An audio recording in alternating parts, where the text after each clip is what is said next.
Happy New Year. I've missed all of you. The ship of 2015 has sailed, and for some of us, it's good riddance. And for some, a sweet farewell, dear friend. And regardless, I'm sure most of us have arrived at the shores of 2016 with hope, even if it is a mere flicker. I myself have nicknamed this year Confidence 2016, and that is what I intend on stepping into.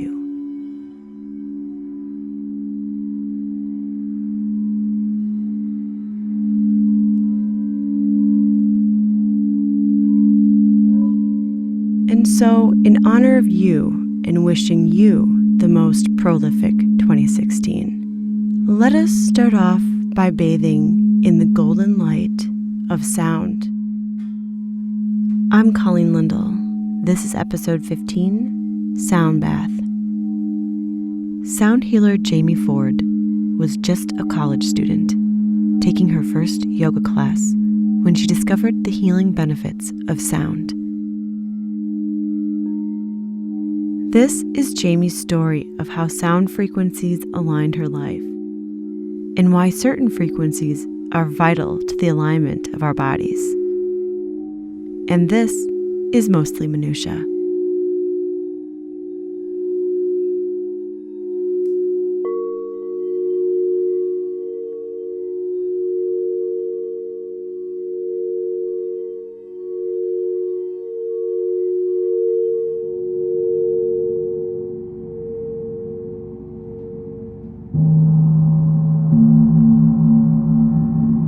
Well, I first heard a gong in a yoga class, and so that was my first experience with an instrument that was played in a healing way.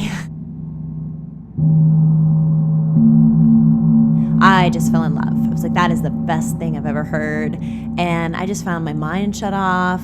I just went into this expanded, relaxed state. I felt amazing. I felt like I'd had a nap. And I started to go to yoga just because of the gong. I credit the gong with getting me to go to yoga.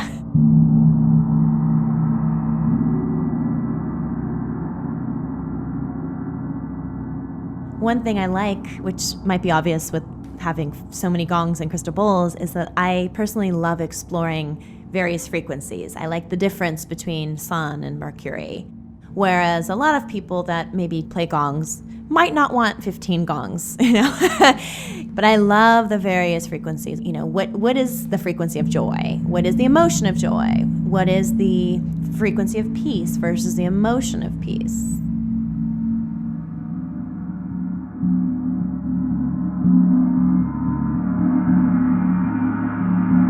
Even though I work with about 11 gongs, doesn't mean that each one is played equally. There's a few that will be kind of more of the focus of the night, depending on who's there, the astrology of the day, the energy of the day, how I'm feeling. So a sound bath with me is a improvised concert with gongs and crystal singing bowls. And so I use gongs that are tuned to various frequencies, primarily planetary frequencies. So it's like Jupiter gong and Mercury gong, and each sound bath is different.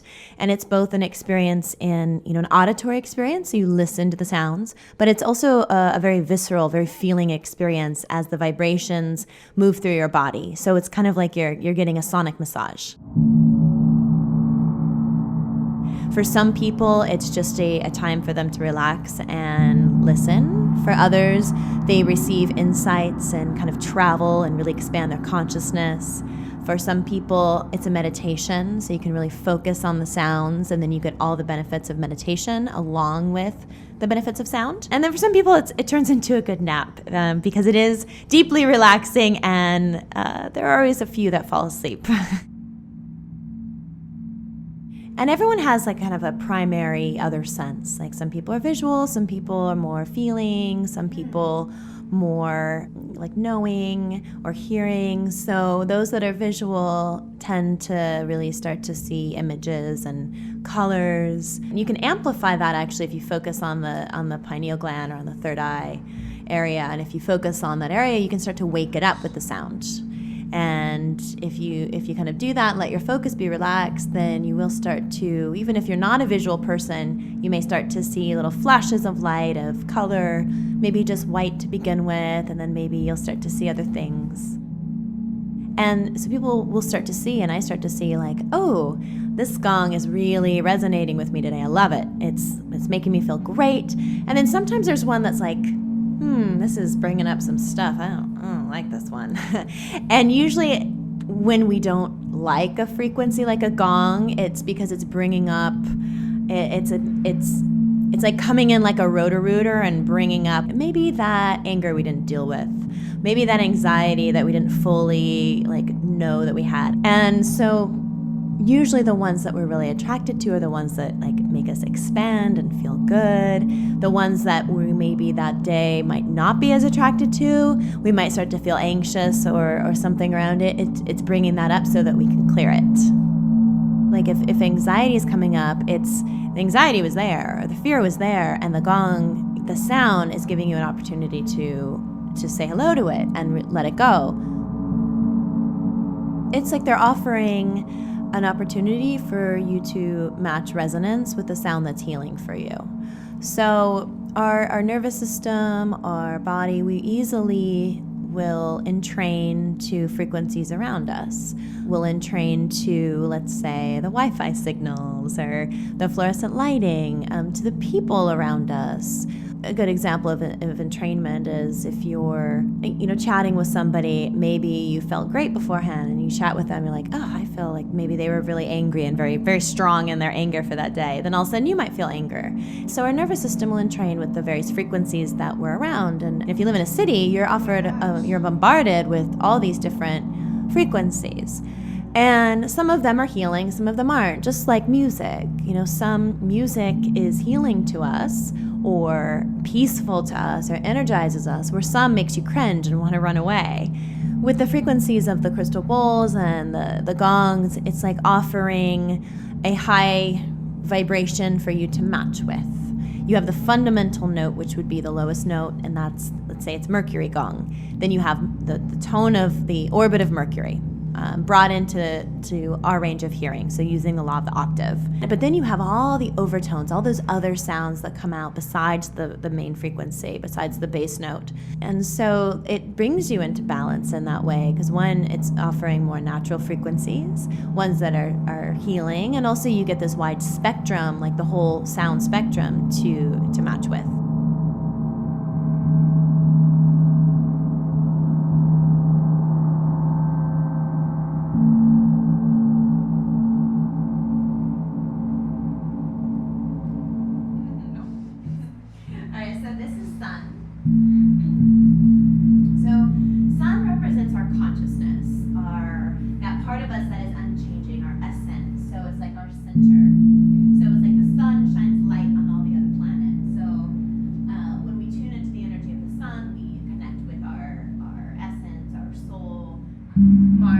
Mars is action, confidence. Mars gives you the energy to take action, to meet your goals.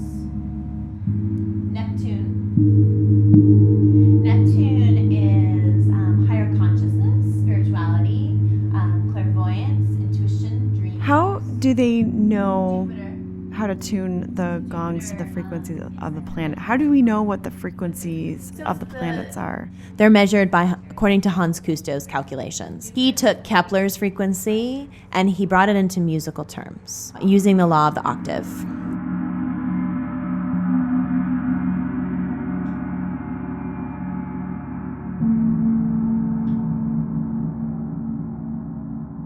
And Kepler, he determined the moon's effect on the tides. He determined the 3 laws of planetary motion. And he also determined the frequency of the orbit of the planet.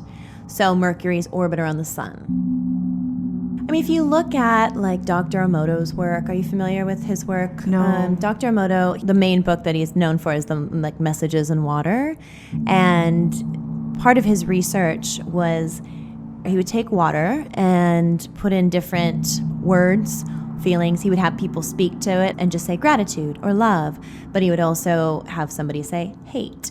He also experimented with putting like water in front of a TV, in front of a heavy metal song, like all these different ways to kind of explore frequency.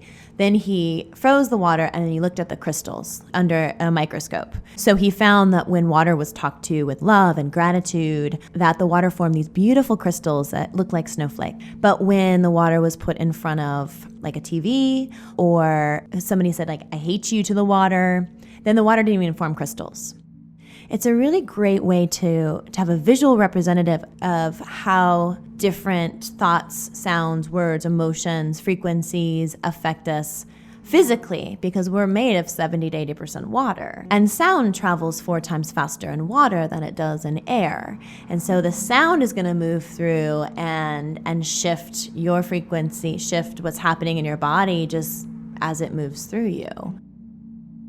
You know, I think of offering the gongs, the bowls, toning, tuning forks, and of course other instruments and sounds. The sound of nature, the birds, being out in nature, the sound of water. There's a lot of things that are healing and balancing, harmonizing for our body that when we're around them, they are more powerful than the Wi-Fi signal. And so the more we can immerse ourselves in sounds that heal us, then the Wi-Fi signal is not going to affect us as much. It's like it won't be as powerful. It's just a low grade. However, if you're only around Wi-Fi signals all day and you sit at your computer under fluorescent lighting, only hear trash trucks and weed blowers and people complaining around you, then your body is constantly in contraction and resonating with those signals. And so it doesn't mean that everyone has to go to a sound bath. But this is why being in nature is so good. Finding sounds that are soothing to you, being in water, all this kind of stuff to balance us out. When I look at like all the Wi-Fi, the fluorescent lighting and stuff, to me, it's no wonder we tend to be so stressed and anxious. Our nervous systems are in training with these frequencies. So if we're not counteracting it or balancing it out by being in stronger natural frequencies, then of course we're gonna feel all off and crazy.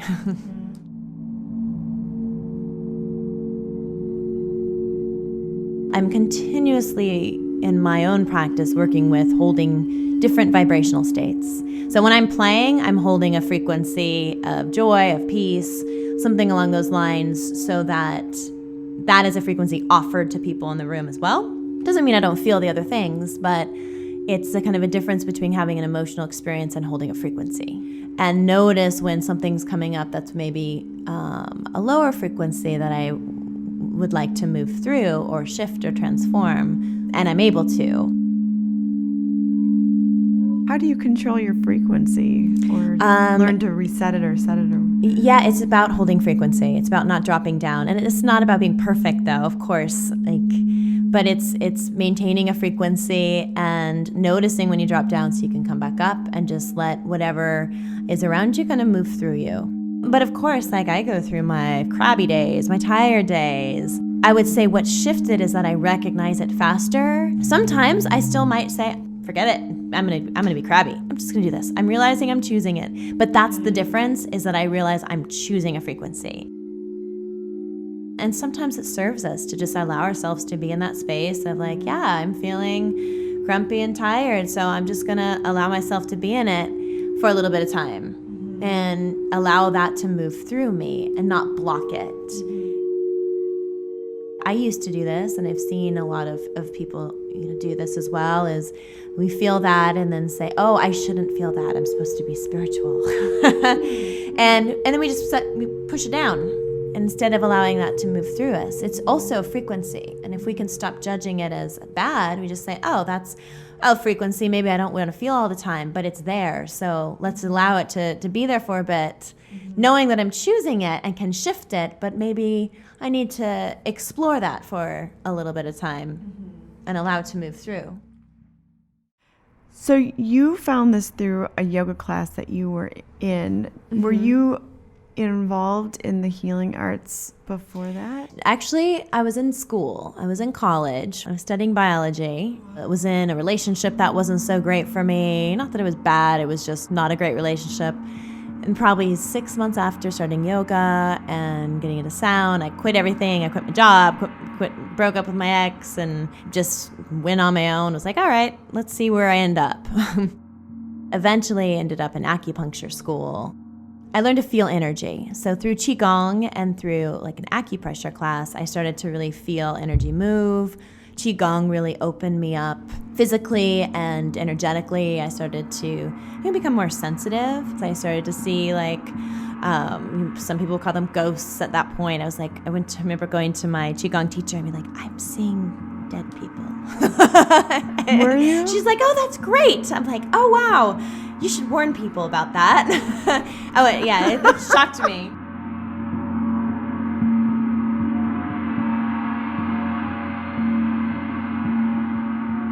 I think I always saw stuff when I was younger and didn't know what it was or whatever. And so it freaked me out. And so I was bartending.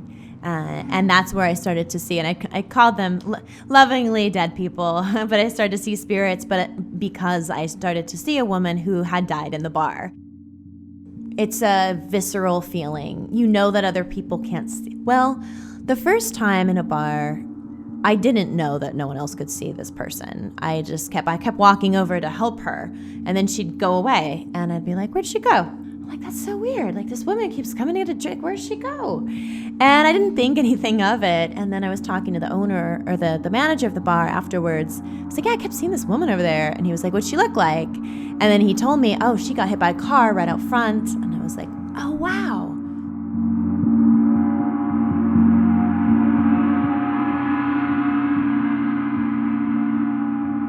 Now I can control when I'm open to seeing and when I'm not open to seeing things. Like I have more control over it, so it's not like I just walk around as like, I do feel more than I see a lot of times, and I just hold my vibration. And if I hold my vibration, it's, for the most part, I just kind of move through them. Mediumship isn't really my work. I don't choose to work in that realm, and I don't see it as much as I did. That was just kind of my first opening up. There are lots of people who choose, to work that way. I like to work more with the higher level beings, and so that's who I more primarily see now.